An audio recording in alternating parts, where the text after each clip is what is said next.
এটা ফুলের গাছ নাকি ফলের গাছ বলুন তো দেখি।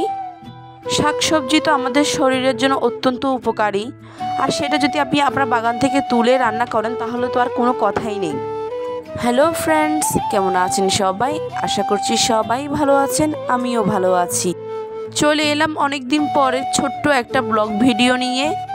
আমি কিন্তু সচরাচর তেমন কোনো ব্লগ ভিডিও করি না, তো কয়েকজন আপুর রিকোয়েস্টে কিন্তু এই ভিডিওটা করা।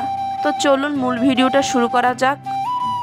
আগে চলুন বাগান থেকে একটু ঘুরে আসি। বাগানটা খুবই ছোট্ট বলতে আমাদের বাড়ির পাশে। এই জায়গাটা কিন্তু খুবই ছোট।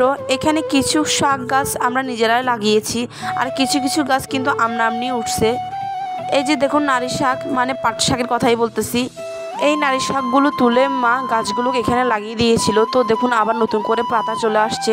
আর এই যে দেখুন পুঁই শাকটা কিন্তু আমার মাই লাগিয়েছিল, কি সুন্দর সতেজ। আর এটা কি জানি না, হয়তো করলা গাছ হবে। আর এটা কি গাছের ফুল বলুন তো একটু দেখি। আমার সন্দেহ হচ্ছিল যে তরমুজ বা বাঙ্গি হবে, যাই হোক। আর এই যে দেখুন এই পুঁই শাকের পাতাগুলো কতটাই সতেজ।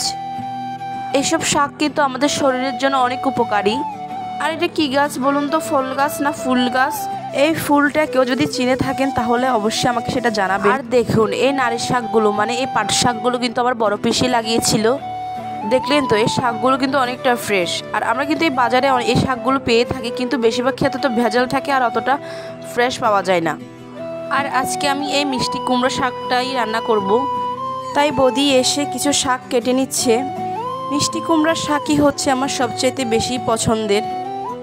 আর এই মিষ্টি কুমড়ার শাকগুলো কিন্তু আজকেই প্রথম এই বাগান থেকে তোলা হচ্ছে। এই শাকটার চাইতে কিন্তু আমার শাকের ডাঁটাটাই বেশি ভালো লাগে। শাকগুলো তোলা হোক, তারপরেই কথা বলছি।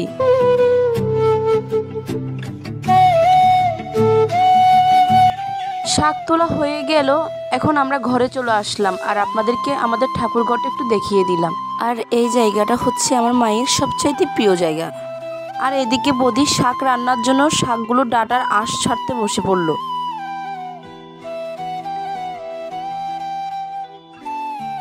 আমার মতো কে কে শাকের চাইতে শাকের ডাঁটা বেশি পছন্দ করেন তারা একটু হাত তুলেন।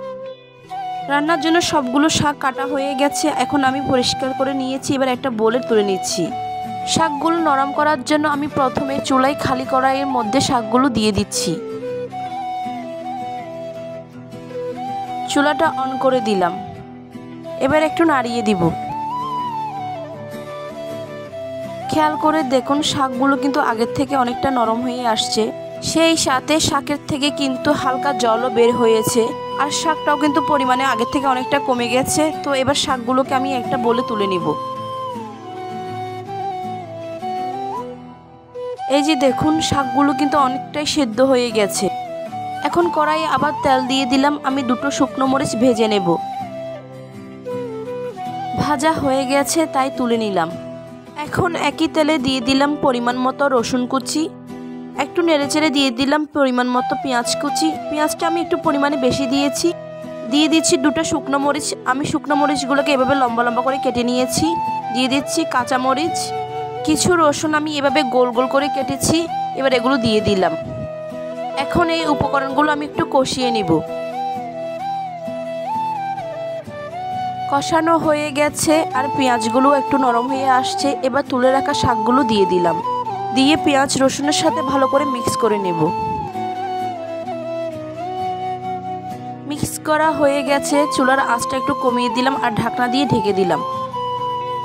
ঢাকনাটা তুলে নিয়েছি, এবার একটু নাড়িয়ে দিব।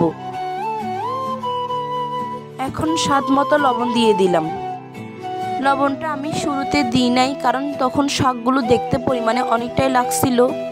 তো শাকগুলো সিদ্ধ আর নরম হয়ে যাওয়াতে শাকের পরিমাণটা কিন্তু অনেকটা কমে আসছে। তো এখন আমি শাকের পরিমাণ বুঝেই কিন্তু লবণটা দিলাম। আশা করি বুঝতে পারছেন কেন আমি শুরুতে লবণটা দিইনি। আমার শাক রান্নাটা কিন্তু হয়ে গেছে। এই অবস্থায় আমার চুলার আঁচটা কিন্তু একদম লো। একটু নেড়ে চেড়ে আমি শাকটা নামিয়ে নিব। একটু চেক করে দেখলাম ডাঁটা সেদ্ধ হয়েছে কি না। তো ডাঁটা সেদ্ধ হয়ে গেছে আর শাক রান্না পুরোপুরি কমপ্লিট। এবার একটা বলে তুলে নিচ্ছি। এই শাকটা অনেকে অনেকভাবে রান্না করে। আমার মা কিন্তু নিরামিষ আলু দিয়ে রান্না করে, ওটাও কিন্তু খেতে অনেকটাই মজা হয়। আপনারা চাইলে কিন্তু মায়ের সে শাকের রেসিপিটা আমি আপনাদের সাথে শেয়ার করতে পারি।